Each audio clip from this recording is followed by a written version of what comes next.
Alhamdulillahirrabbilalamin. Wassalatu wassalamu ala ashrafil anbiya'i wal mursalin wa ala alihi wa ashabihi ajma'in. Allahumma rabbi shrah li sadri wa yassir li amri wahlul 'uqdatam min lisani yafqahu qawli wa la hawla wa la quwwata illa billahil 'aliyyil 'azim.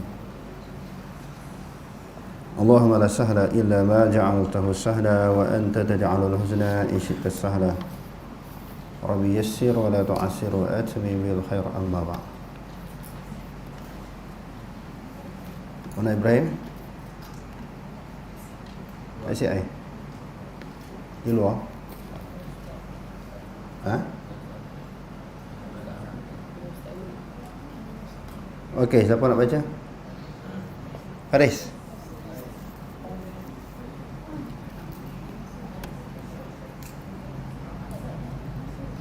Kita lagi tak?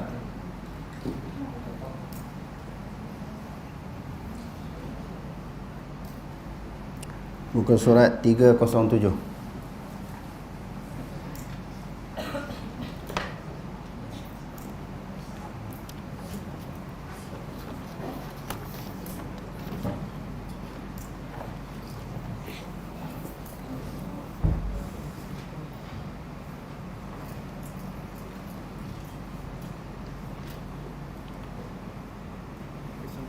Kesimpulan.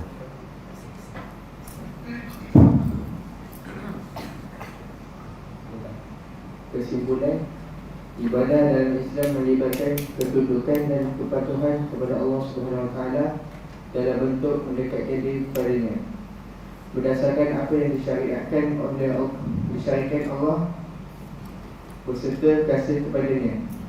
Jadi ibadah tu maknanya ketundukan berserta dengan kepatuhan.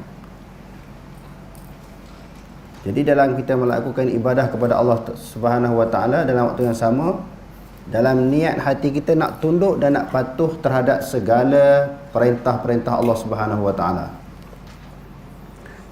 Dan syarat nak dijadikan sesuatu itu sebagai ibadah, selalu kita sebut di dalam pengajian kita, dia ada 3. Pertamanya beriman. Sebab Quran kata innal ladzina amanu wa 'amilus solihat kanat lahum jannatul firdausi nuzula. Syarat nak diterima dan nak dianggap dikira sesuatu itu ibadah, pertamanya dia tu kena beriman dulu. Orang kafir Allah Taala tak terima ibadah dia. Yang keduanya ikhlas. Wa ma umiru illa liya'budullaha mukhlishina lahuddin. Mereka tidak diperintahkan melainkan melakukan ibadat dengan tulus ikhlas kepada Allah. Yang ketiganya muwafaqatur Rasul sallallahu alaihi wasallam, sesuai dengan amalan yang Nabi buat. Bukan berbeza, bukan bercanggah, bukan bertentangan. Okey, terus. Ia melibatkan nama kepada segala apa yang dikasihi dan diridai oleh Allah Subhanahu Wa Taala, yang melibatkan amalan dan perbuatan yang batin dan juga zahir. Maknanya ibadah tu ni sebagai kesimpulan perbahasan dan perbincangan kita pada pelajaran kita yang lalu, iaitu al-ibadatu ismun jami'un lima yuhibbuhullah minal aqwa wal af'an. Ibadah itu adalah sesuatu nama yang merangkumi sesuatu perbuatan dan perkataan yang dikasihi oleh Allah. Apa benda yang kita buat, apa benda yang kita sebut, yang kita tuturkan, benda tu Allah Ta'ala suka, Allah Ta'ala sayang. Itulah dipanggil sebagai ibadah. Dibuat contoh di sini seperti solat. Solat ni Allah Ta'ala suka tak? Suka. Solat, zakat, puasa, haji, bercakap benar, menghubungkan silaturahim, menepati janji. Ini semua benda-benda yang Allah Ta'ala suka kalau kita buat. Semuanya itu dipanggil sebagai ibadah. Menyuruh yang ma'ruf dan menegah yang mungkar. Memang ada pun dalam ayat Quran kan, suruh buat baik, cegah kemungkaran. Wal takum minkum ummatun yad'una ilal khair wa ya'muruna bil ma'ruf wa yanhauna 'anil munkar. Kuntum khaira ummatin ukhrijat lin-nas ta'muruna bil ma'ruf wa tanhauna 'anil munkar wa tu'minuna billah. Jadi banyak sangat ayat-ayat Quran. Kalau kita baca tentang perintah Allah Ta'ala ni, suruh buat baik, ajak orang buat baik dan cegah kemungkaran. Semua benda-benda ini dipanggil sebagai ibadah. Bukan semestinya tertentu kepada ibadah-ibadah yang kita sebut tadi. seperti ibadah yang khusus seperti sembahyang, puasa, zakat, haji dan sebagainya. Ajak orang buat baik pun ibadah, sebab dia termasuk di dalam perintah Allah. Larang orang buat jahat, buat mungkar, buat dosa pun termasuk di dalam ibadah juga, mencegah kemungkaran. Okey, terus. Solat, zakat, puasa, haji, bercakap benar, menghubungkan tali silaturahim, menepati janji, menyuruh yang makruh dan mencegah yang mungkar, berjihad menentang golongan kafir dan munafik. Nah, ini di dalam situasi suasana peperangan. Dalam keadaan aman tak boleh. Jadi dalam situasi keadaan peperangan ni, maknanya orang kafir dulu yang mencetuskan peperangan dengan orang Islam. Jadi sebab itu dalam situasi dan suasana macam tu, kita diperintahkan oleh Allah Subhanahu Wa Taala berjihad. Kita diperintahkan oleh Allah Subhanahu Wa Taala berjihad, dan berjihad juga termasuk di dalam kata ibadah kepada Allah. Okey, terus. Berbuat baik kepada jiran tetangga, anak yatim, orang miskin, orang yang keputusan berkalan dalam perjalanan. Ini yang dipanggil Ibnu Sabil, orang yang bermusafir. Bila kita bagi bantuan kepada orang bermusafir, orang musafir di zaman Nabi dan di zaman dahulu kala, mereka keputusan bekalan makanan. Jadi makanan pun habis, minuman pun habis. Jadi apa yang berlaku kepada mereka? Kelaparan, lapar dan dahaga. Masa tu mana ada kedai kat tepi-tepi jalan, kedai runcit ke, R&R ke, restoran ke, mana ada. Tengah padang pasir yang kering kontang, mana ada sumber makanan minuman. Jadi kalau kita ada makanan, kita bagi. Kadang-kadang pakaian mereka, tak ada pakaian, selai sepinggang, pakaian pun dah rosak, musnah, cari koyak dan sebagainya, kita bagi. Termasuk di dalam perkara ibadah. Maknanya memberi keselesaan kepada orang yang bermusafir. Okey, terus. Hamba abdi dan juga binatang. Hamba. Kepada hamba kita tolong pun dikira ibadah, dianggap sebagai pahala. Hamba ni kalau di sudut fiqahnya, darjat dia kurang daripada orang merdeka. Sama ada di sudut kedudukan menutup aurat. Maknanya aurat hamba lain, aurat merdeka lain. Dan hamba tak wajib menunaikan sembahyang Jumaat. Ada beberapa perkara berlaku perbezaan di sudut hukum fiqh antara hamba dan orang merdeka. Ala kulli hal, di sisi Allah Subhanahu Wa Taala, dia tak kira hamba atau merdeka, yang mana lebih baik, yang mana lebih mulia di sisi Allah, dinilai di sudut taqwa. Inna akramakum 'indallahi atqakum. Sesungguhnya orang yang paling mulia di sisi Allah Subhanahu Wa Taala adalah orang yang bertakwa kepada Allah. Okey, terus. Adalah merupakan bentuk-bentuk ibadah. Begitu juga dengan berdoa, berzikir, membaca Al-Quran, mengasihi Allah dan Rasulnya. Tadi dia sebut termasuklah kita buat baik kepada binatang. Kerana binatang juga adalah makhluk Allah Ta'ala. Bukan buat baik kepada anak yatim, hamba, orang yang memerlukan bantuan. Buat baik kepada binatang pun Allah Ta'ala kira pahala. Kan ada hadis di dalam Riyadhus Shalihin tu, yang kita dah belajar.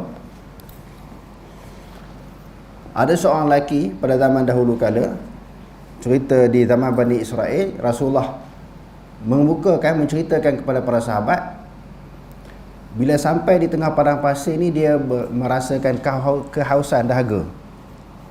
Lalu negara-negara Arab ni, di tengah padang pasir, sungai tak ada, sumber air tak ada, kadang-kadang ada perigi, telaga tu dalam. Nak cedok air bukan pakai melalui baldi dan juga tali sebagaimana tempat kita. Dia kena turun dalam tu. Lepas tu dia minum air dalam telaga tersebut. Dia naik pula sampai ke atas, sampai ke permukaan telaga tu, tengok anjing sedang menjilat pasir ataupun tanah dalam keadaan terlalu dahaga, haus sangat. Dia kata, kalau aku dahaga perlukan air, binatang ni pun perlukan air. Dia turun pula, ambil air tu dengan sepatu dia, dengan kasut dia naik, dia bagi. Jadi Rasulullah kata, dengan rahmat yang dibuat kepada binatang tu, Allah Ta'ala campurkan kasih sayang kepada dia. Dia memperolehi ganjaran syurga, buat baik kepada binatang. Cuba bayangkan, kalau buat baik kepada manusia dengan binatang, manusia lebih mulia. walaqad khalaqnal insana fi ahsani taqwim. Sesungguhnya kami menjadikan manusia itu sebaik-baik kejadian. Kenapa buat baik kepada binatang pun dikira pahala dan dianggap sebagai ibadah? Sebab binatang pun makhluk Allah Ta'ala. Bila makhluk Allah Ta'ala yang buat, kita bukan boleh seksa binatang, bunuh binatang sesuka hati, tak boleh. Seksa binatang dah tentu haram. Bunuh ni dia kena ada sebab dia. Sebab ada binatang itu kita bunuh dengan sembelih atas tujuan nak makan, ataupun kita tembak dia, kita bunuh dia, apa alasan? Contohnya dia membahayakan nyawa manusia seperti binatang-binatang buas, ataupun dia boleh merosakkan tanam-tanaman kita, yang tu kita boleh bunuh. Saja-saja nak bunuh tak boleh binatang ni. Dalam kitab fiqh dia ada satu bab dipanggil itlaful bahaim, memusnahkan binatang ataupun membunuhkan binatang tanpa alasan. Dalam sebuah negara Islam, maka orang yang bertindak demikian boleh diambil tindakan. Sedangkan dia bukan bunuh orang, dia bukan bunuh seksa manusia, dia bunuh binatang, seksa binatang, perlu diambil tindakan. Nak ceritanya bagaimana rahmatnya Allah Subhanahu Wa Taala. Jadi dalam penerangan yang kita bacakan tadi, buat baik kepada binatang mau dikira sebagai ibadah, apatah lagi buat baik kepada manusia. Yang manusia itu adalah merupakan sebaik-baik kejadian. Sebaik-baik kejadian. Okey, terus. Takut kepada Allah, mengasihi kepadanya, mengikhlaskan agama karenanya, bersabar menghadapi hukum. Jadi maknanya dalam ibadah ni kena ada perasaan takut. Bila kita buat ibadah kepada Allah Ta'ala, kena sentiasa ada di dalam hati kita Allah Subhanahu Wa Ta'ala itu muraqabah, mengintai, mengintip, memerhati, mengawasi kita, tak terlepas daripada penglihatan dan juga ilmu Allah Ta'ala, menyerah diri kepadanya. Sebab itu Islam bermakna al-istislam. Islam dengan makna serah diri. Bila kita serah diri, kita dah jadi tawanan Allah. Bila dah jadi tawanan Allah, tak boleh lawan, tak boleh bangkang, tak boleh petikai apa yang Allah Ta'ala perintahkan, apa yang Allah Ta'ala suruh. Mengikhlaskan agama kerananya. Jadi agama Islam yang kita anuti ini semata-mata kerana Allah. Semata-mata kerana Allah, bukan tujuan yang lain. Sebab apa masuk Islam? Kerana nak jawatan ke, nak pangkat ke, nak bagi orang nampak hebat ke, mulia ke? Tak. Masuk Islam kerana Allah. Mengikhlaskan diri agama kerananya. Kita serah diri kepada Allah. Kerana itulah perintah Allah. Okey, terus. Bersyukur terhadap nikmat-nikmatnya, redha kepada tadi bersabar menghadapi hukumnya. Sabar ini terbahagi kepada beberapa perkara. Pertamanya, sabar di dalam melaksanakan ketaatan. Kita nak taat kepada Allah Ta'ala, nak patuhi hukum Allah, nak melaksanakan syariat Allah Ta'ala, kalau tak sabar tak boleh buat. Macam sembahyang, tak sabar tak boleh buat. Buat apa lagi, puasa, tak sabar tak boleh. Sampai tengah jalan, pertengahan jalan kita buka. Kalau puasa wajib takut sikit, takut kan. Tapi kalau puasa sunat macam mana? Lebih-lebih lagi pelajar kan, Isnin Khamis. Bukan wajib pun, masuk tandas minum air. Jadi kena sabar di dalam melaksanakan perintah Allah Ta'ala. Begitu juga para ulama kata sabar di dalam nak meninggalkan maksiat. Kalau tak ada kesabaran, kita tak boleh tinggal maksiat, akan berterusan, akan berkekalan dengan maksiat. Sabar di dalam ketaatan, sabar di dalam meninggalkan maksiat. Satu lagi sabar bila ditimpa ujian oleh Allah Ta'ala. Semua orang Allah Ta'ala akan uji. Semua orang, khususnya orang yang beriman kepada Allah. Kerana Allah Ta'ala berjanji manusia ini tak terlepas daripada ujian. Jadi saja manusia confirm bahkan berhadapan dengan ujian. Apatah lagi orang beriman kepada Allah, mesti Allah Ta'ala bagi uji. Ujian-ujian itu, ujian kita masuk ujian, masuk periksa, lepas tu dapat apa? Dapat hadiah kan. Nak dapat hadiah kena uji dulu. Test dulu kemampuan. Test dulu kemampuan dia. Sejauh mana pencapaian dia. Kalau dalam pelajaran, pencapaian pelajaran. Kalau ujian di sisi Allah Ta'ala ni, sejauh mana kita tahan di dalam kita melakukan ketaatan kepada Allah, bersabar di atas kesusahan-kesusahan untuk menjunjung tinggi perintah Allah. ahasiban nasu an yutraku an yaqulu amanna wa hum la yuftanun wa laqad fatanna alladhina min qablihim fala ya'lamanna Allahu alladhina sadaqu wa la ya'lamanna al-kadzibin. Adakah manusia menyangka mereka akan ditinggalkan? Yutraku, ditinggalkan, dibiarkan begitu sahaja tanpa mereka didatangkan sebarang ujian. Dalam waktu yang sama mereka mengaku kami orang-orang yang beriman kepada Allah. Allah Ta'ala larang kita supaya kita mendakwa kita ni orang yang beriman sebelum datang ujian. Allah Ta'ala kata sesungguhnya kami menguji orang yang terdahulu sebelum kamu. Siapa dia? Umat-umat Nabi-Nabi yang terdahulu, termasuklah Nabi-Nabi, diuji oleh Allah Ta'ala. Di kala itu Allah Ta'ala kata kami mengetahui orang yang benar-benar beriman dan orang yang penipu. Dia mengaku saja beriman. Dia mengaku saja beriman tapi dia tak beriman. Bila kena ujian, dia jadi gelabah, susah hati, dia menyalahkan Allah Ta'ala.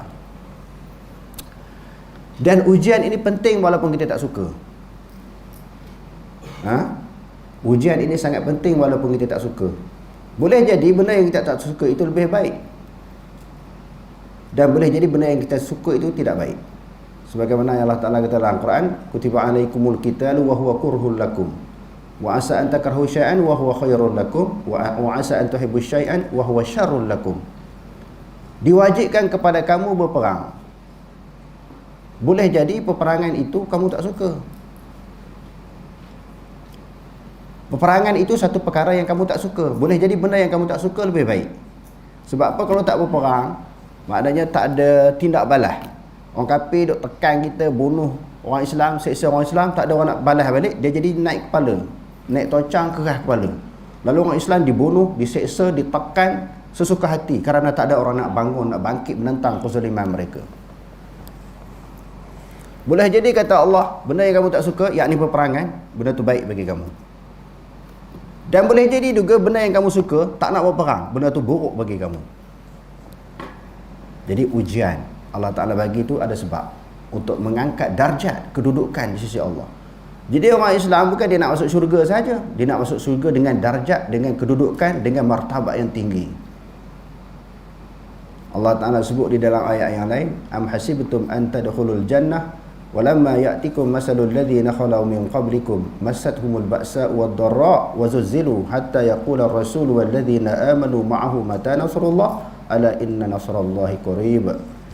Adakah kamu menyangka kamu boleh masuk syurga Allah Subhanahu wa taala dengan senang dan mudah, sedangkan tidak datang kepada kamu ujian-ujian yang berat sebagaimana orang yang terdahulu. Orang yang terdahulu ini ujian yang mereka alami teramat-amat dahsyat. Siapa sebut perkataan teramat-amat dahsyat malah? Ada pemberita budak tu kan, teramat-amat dahsyat. Siapa dia? Tuan-tuan ingat tak? Yang ular sawar masuk sekolah. Dia buat live kan, dia sebut ular ni sangat besar dan teramat-amat dahsyat, dia kata. Siapa dia? Haji? Nama apa? Haziq. Teramat-amat dahsyat nak ceritanya, ujian yang dilalui oleh orang-orang dulu. Dahsyat tak dahsyat ni hatta yaqula ar-rasul wal ladzina amanu ma'ahu mata nasrullah ala inna nasrallahi qarib.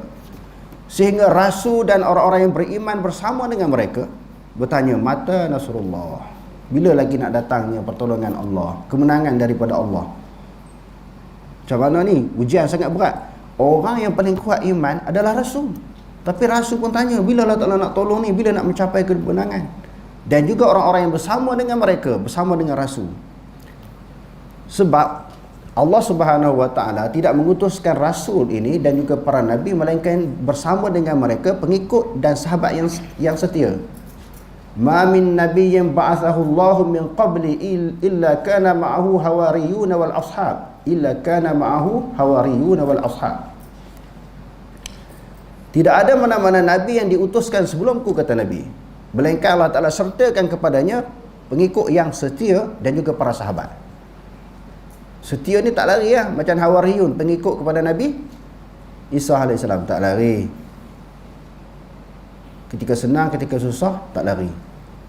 Jadi jalan dalam perjuangan kena macam tu. Ini ketika senang okey bersama pemimpin, ketika susah lari. Tak tangguh bersama dengan pemimpin. Sebab apa? Takut terpalit. Takut terpalit, bahaya. Terpalit kalau dulu takut dibunuh. Maknanya rapat setia dengan pemimpin ni. Sekarang ni tokoh-tokoh salafi, orang nak bergambar dengan dia pun tak berani, takut terpalit Wahabi. Nak bergambar jangan gambar, takat gambar anak dengan entah ni takut. Macam nak mati, macam nak kena bunuh. Nak bergambar dengan orang salafi, takut terpalit. Jadi nak perjuangkan Islam tidak ada perasaan takut. Dia takut hanyalah kepada Allah Subhanahu Wa Taala. Tadi dikata apa? Bersabar menghadapi hukumnya. Dan juga bersabar yang keempat ini, bersabar di dalam melaksanakan syariat. Kena sabarlah. Di dalam ibadah, di dalam syariat kita kena sabar. Okey, terus. Bertawakal, berharap dan takut kepada Allah. Tadi dikata bersyukur terhadap nikmat. Setiap nikmat yang Allah Ta'ala bagi diperintahkan supaya kita melahirkan terima kasih kepada Allah, yakni bersyukur kepada Allah. Nikmat Allah Ta'ala tu bagi memang tak boleh nak kira lah, tak boleh kita nak bilang. Wa in ta'udu ni'matallahi la tuhsuha. Jika kamu nak kira, nak bilang, nak hitung nikmat Allah Ta'ala, tak terhitung lah. Tak usahlah kita kira, pakai matematik ke, guna kalkulator ke, tak boleh, tak boleh kira, tak terkira. Kebaikan yang ibu bapa kita buat kepada kita pun tak terkira dah. Macam mana Allah? Sebab itu kena meletakkan kasih sayang Allah dan Rasul lebih daripada segala-galanya. Cinta kepada Nabi pun sama. Sebab tu Rasulullah kata, la yu'minu ahadukum hatta akuna ahabba ilaihi min walidihi wa waladihi wan nasi ajma'in. Tidak sempurna iman seseorang kamu sehingga dia meletakkan aku lebih dikasihi daripada ayahnya, anaknya dan seluruh manusia. Jadi maknanya jasa Nabi dan jasa Allah lebih-lebih lagi sangat banyak. La in syakartum la azidannakum wa la in kafartum inna azabi lasyadid. Okey, lepas tu dia kata apa lagi? Redha kepada qadanya. Redha kepada qada, ketentuan Allah. Ketentuan Allah Ta'ala ni ada dua bentuk, kebaikan dan keburukan. Kalau hak baik memang orang redha lah. Orang boleh pitih banyak, umur panjang, tubuh badan sihat, tak ada kena kecil manis, stroke, gauk, sihat tubuh badan kan. Orang redha lah ketentuan tu. Tapi Allah Ta'ala takdirkan sakit. Sakit gauk, stroke, kecil manis, darah tinggi, Allah susah hati.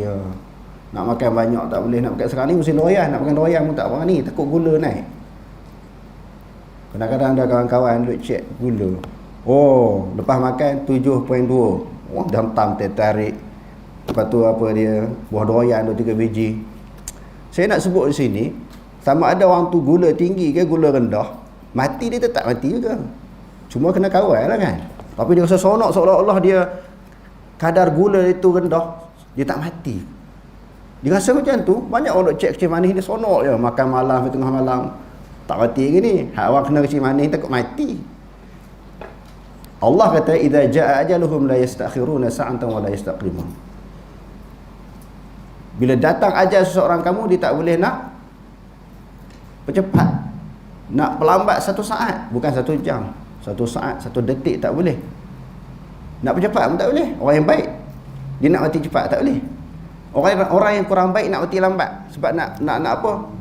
Nak bersiap dulu, nak beribadah, nak beramal dulu. Tak ada. Sampai time dia cukup, masa yang tepat sebagaimana yang ditentukan, nyawa dia akan ditarik oleh Allah Ta'ala. Okey. Dia kata bertawakal, berserah kepada Allah Subhanahu Wa Ta'ala. Mengharapkan dan takut kepada azabnya. Azab Allah Ta'ala dia kena takut. Semalam kita sebut Allah Ta'ala ni dia kena ada takut. Lepas tu apa dia, mahabbah di dalam kita melakukan ibadat, sayang, cinta Allah. Yang ketiganya raja. Raja ni sentiasa mengharapkan rahmat, keampunan daripada Allah Ta'ala. Walaupun ibadah kita ni tak seberapa, kita mengharapkan diterima ibadah kita. Kita harap segala ibadah kita itu diterima. Dan takut kepada azab. Kerana di sana kita baca kitab-kitab tasawuf, tak boleh takut kepada azab, kita hanya takut kepada Allah. Macam mana dia mengaji? Tak boleh takut kepada neraka ni. Kena takut hanya kepada Allah.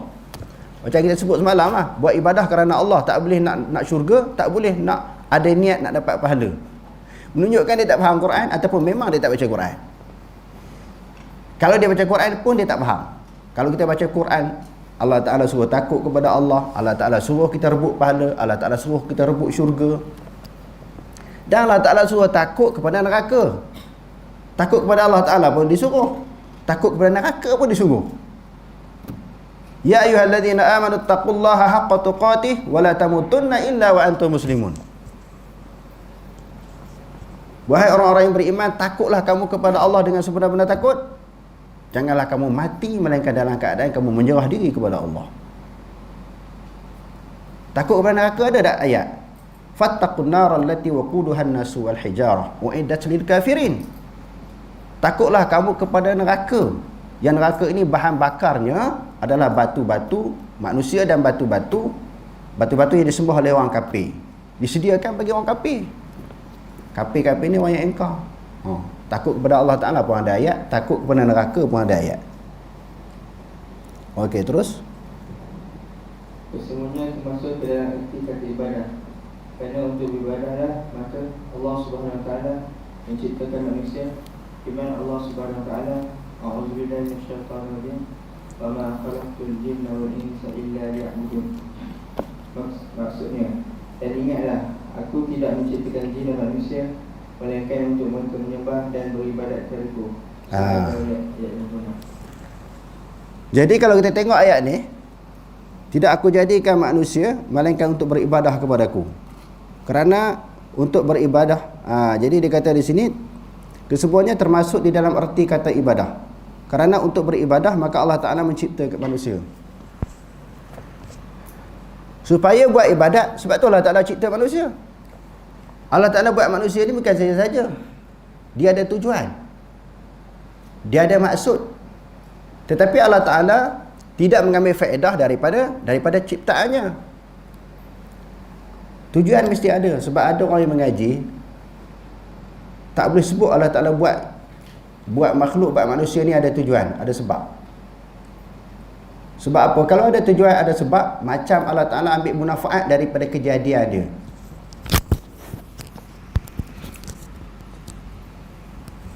Dia faham macam tu. Ayat ni sebenarnya saya masih teringat lagi sampai sekarang. Suatu isu yang berlaku di pondok saya. Ada guru pondok ni yang guru fiqh, dia ada lah orang yang pakar fiqh, akidah, pakar nahwu. 2-3 orang tok guru ni dia test model sekolah saya. Model sekolah saya ni mungkin sebagian orang lama kenal Ustaz Kadir Kahar. Dia belajar di India, dia sambung di Pakistan, lepas tu dia sambung di Mesir. Macam perjalanan pengajian Tok Wan Aziz. Tok Wan Aziz sambung Dioban, belajar di Dioban India, belajar di Karachi, di Lahore, belajar tafsir, lepas tu sambung di Mesir. Tok guru saya ni pun sama perjalanan cara pengajian dia. Lalu kadang-kadang adalah jawapan ni berbeza dengan tok-tok guru pondok yang lain. Dia mau test dia satu hari ayat ni, wa ma khalaqtul jinna wal insa illa liya'budun. Lam tu lam apa? Tok guru saya jawab, semua ni tok guru saya belaka. Mudir saya jawab, dia kata lam ni lam ta'lil. Bila lam ta'lil, tok guru pondok marah. Buat sesuatu itu kerana sebab. Jadi Allah Ta'ala buat sesuatu itu ambil faedah daripada kejadiannya. Lalu beberapa orang tok guru pondok saya ni sebut kepada kami, saya masa tu kelas atas dah, nak pergi Pakistan dah. Dia kata Ustaz Kadir Kahar ni kafir. Sebab dia salah faham terhadap ayat ni. Bila Ustaz Kadir Kahar ni jadi imam, kelai masa tu saya duk tengok lah tok-tok pondok yang lain, bukan Serido ni. Masa tu Aswaja pun tak ada lagi. Aswaja tak wujud lagi. Pemimpin-pemimpin Aswaja duk mana pun tak tahu lagi. Lebih kurang 30 tahun lebih lah. 35 tahun lah lebih kurang. Bila Ustaz Kadir Kahar dia jadi imam di pondok, saya belajar di pondok Teluk Medan Bagan Serai. Masa tu ada pondok, sekarang ni dah sekolah Arab kan. Bila dia dah jadi imam sembahyang, tok-tok guru pondok tak ikut dia jadi imam. Tak berani jadi makmum. Dia kata sebab akidah dah rosak, kafir. Masa tu saya dengar dah perkataan orang yang cenderung, orang yang mempunyai pemikiran salaf ini, pegang akidah salah ni dituduh sebagai kafir. Masa tu dengar lah. Saya pun mari susah hati lah. Macam mana kata Ustaz Kadir Kahar ni kafir? Saya tanya Tok Guru, alasan tu sebab kata lam ni lam ta'lil. Bagi mereka lam aqibah. Maknanya buat itu kesan daripada kejadian Allah, maka orang beribadah kepada Allah.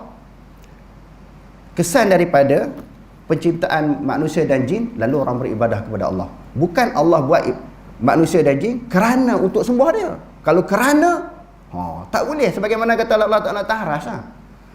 Kalau kata Allah Ta'ala Taharas ni menempatkan Allah,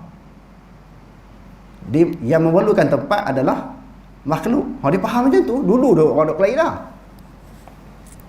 Saya pun pergi jumpa Ustaz Kadir Kahar. Jumpa dengan dia, kata Tok Guru sekian-sekian, kata Ustaz Kapir. Lepas tu dia senyum, dia tenang dah. Lepas tu dia buka tafsir, tunjuk tafsir ni, tunjuk tafsir ni. Saya terkejut.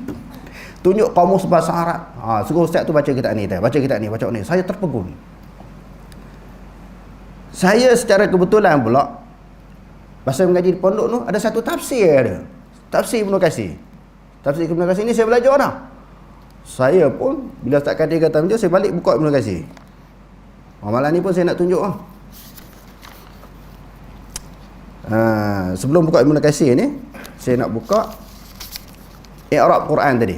Dipanjang sikit cerita malam ni. Baik besok UT kan. Tuan-tuan tak dengar lah malam ni saya nak cerita ni. Sepanjang saya mengajar, saya kata sejarah ni saya tak cerita lagi. Kepada tuan-tuan, kepada malam saya cerita dah. Lalu, kalau kita tengok dalam beberapa kitab Nahwu, kitab i'rab, dia kata apa di sini? Illa liya'budu. Lamu harfi jarin li ta'lilin. Huruf jam menunjukkan ta'lil. Ta'lil itu maknanya kerana. Kerana ataupun tujuan untuk beribadah. Liya'budu. Kerana ataupun tujuan untuk beribadah. Kafir tak mana? Kalau kata kafir, ulama Nahwu ni semua kafir ya. Orang Tok Guru tu mudah menghukumkan orang kafir. Saya pun tak puas hati. Saya jumpa Ustaz Kadir dan saya balik baca kitab Ibnu Katsir ni. Saya berdebat pula dengan Tok Guru yang kata Ustaz Kadir kafir ni. Jadi kalau kita tengok di sini, di dalam tafsir Ibnu Katsir, ayat berapa?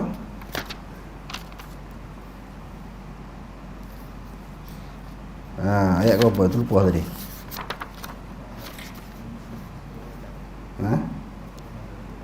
56 ya? 56. Tadi tanda dah. Surah Zariyat Okey, illa liya'budun. Dia kata di sini, ayyi innama khalaqtuhum li'amrihim bi'ibadati. Sesungguhnya aku menjadikan mereka untuk memerintahkan mereka, tujuan, memerintahkan mereka supaya beribadah kepadaku. Maknanya ada tujuan. Allah Ta'ala buat manusia ni ada tujuan. Semua makhluk Allah Ta'ala buat ada tujuan. Makhluk dan khususnya jin dan manusia. Jadi Ibnu Katsir kata apa? Innama khalaqtuhum li'amrihim bi'ibadati. Sesungguhnya aku menjadikan mereka untuk memerintahkan mereka beribadah kepadaku, la li'ihtiyaji ilaihim. Bukan kerana aku berhajat kepada mereka, tak ada hajat. Jadi sebahagian orang mengaji, kalau kata ada tujuan, Allah Ta'ala ada hajat. Allah Ta'ala ada nak ambil faedah. Allah Ta'ala nak ambil munafaat daripada kejadian. Macam kita sebut tadi lah. Bila sebut atas langit tu Allah Ta'ala ambil munafaat. Allah Ta'ala berhajat kepada makhluk atas pada arash. Arash tu kan makhluk. Jadi kalau kata Allah pada atas pada arash, Allah Ta'ala ada hajat. Dia nak ambil munafaat, dia ambil faedah daripada arash. Sebab Allah Ta'ala kata wallahu ghaniyun 'anil 'alamin. Allah Ta'ala itu terkaya daripada sekalian alam. Bila terkaya, tak berhajat. Betul ya. Bila kita kata Allah Ta'ala taharas, bukan maknanya dia berhajat kepada arash. Allahu alladhi khalaqas samawati wal arda fi sittati ayyam. Allah lah yang telah menjadikan langit dan bumi 6 masa. Kenapa jadi 6 masa? Tak kata kun fayakun. Adakah Allah Ta'ala berhajat kepada masa? Adakah Allah Ta'ala berhajat kepada masa? Kenapa dia jadi 6 masa? Dan Allah Ta'ala banyak ayat Quran nak mengazab manusia ni fi yaumil qiyamati, pada hari kiamat. Maka Allah Ta'ala berhajat kepada kiamat baru boleh azab orang. Kalau tak ada kiamat, Allah Ta'ala tak boleh nak azab orang. Gitu ke? Atas dunia Allah Ta'ala tak ada azab ke? Kenapa tunggu kiamat? Kalau nak main lawyer buruk macam tu, saya pun pandai. Jadi kita berhujah bukan dengan lawyer buruk, dengan fakta, dengan dalil Quran hadis. Jadi bila saya tunjuk kitab ni kepada tok-tok guru saya yang kata Ustaz Kadir kafir tadi, terkedu dia. Bukan kata saya pandai, tuan-tuan kata dia nak kata dia pandai pada tok guru. Tak. Saya tak boleh dengar orang masa tu orang nak menduduh orang kafir-kafir ni, saya akan pergi debat. Bukan kata sekarang. Dulu pun saya berdebat dah dengan tok guru ni. Dia kata ni Ibnu Katsir kata macam tu. Apa yang Ustaz Kadir cakap tu betul ya? Kenapa kata dia kafir?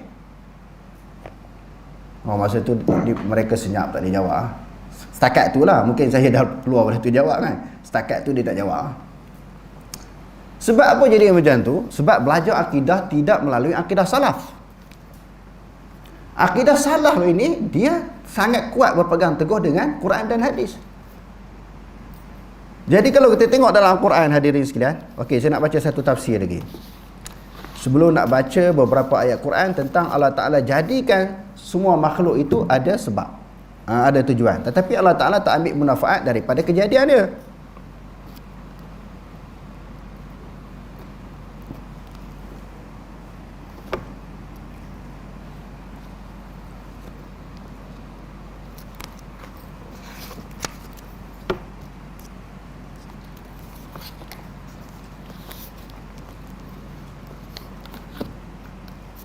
Okey. Di antaranya